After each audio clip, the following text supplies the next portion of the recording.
దాహర్తిని తీర్చడం మహాభాగ్యం. విజయ్ మోహన్ ప్రజల దాహర్తిని తీర్చడం మహాభాగ్యమని విజ్జు ఫౌండేషన్ చైర్మన్ తలసాని విజయ్ మోహన్ స్పష్టం చేశారు. గురువారం ఆయన కొమ్మాది ప్రాంతంలో 3 చలివేంద్రాలు ప్రారంభించి మజ్జిగను పంపిణీ చేశారు.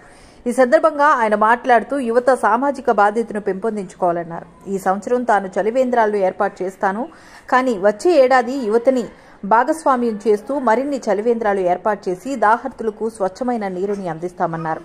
ఇదే సందర్భంలో స్థానిక బోరవానిపాలెం మాజీ సర్పంచ్ బోయి శ్రీను పుట్టినరోజు వేడుకల్లో కూడా ఘనంగా చేశారు. ఈ కార్యక్రమంలో సీనియర్ జర్నలిస్ట్ పిల్లా విజయ్ కుమార్, 96 మీడియా అధినేత పిల్లా వెంకటరమణ, ఫణీందర్, దల్లి రాజేష్ తదితరులు పాల్గొన్నారు.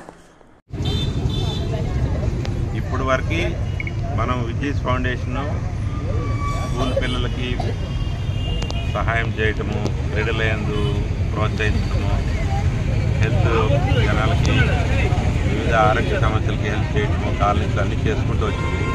కానీ ఈ సంవత్సరం ఒక కొత్త ఆలోచన, ఈ సమ్మర్లో చలివేంద్రం ఏర్పాటు చేయాలని ఒక ఆలోచన కలిగి ఇక్కడ కొమ్మాది జంక్షన్ నుంచి కొమ్మాది గ్రామం వరకు ఒక 3-4 సెంటర్లు ఈ సంవత్సరం స్టార్ట్ చేస్తున్నాము.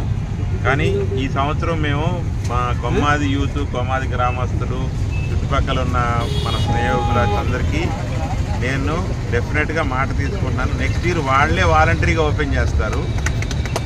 సమ్మర్ స్టార్టింగ్ నుంచి జూన్ ఫస్ట్ వీక్ వరకు నేను స్వయంగా చేపిస్తాను. నెక్స్ట్ ఇయర్ అండి. ఈ ఇయర్ ఈ 3 సెంటర్లు మనకి ఈ 1.5 మంత్ మెయింటైన్ చేస్తాను.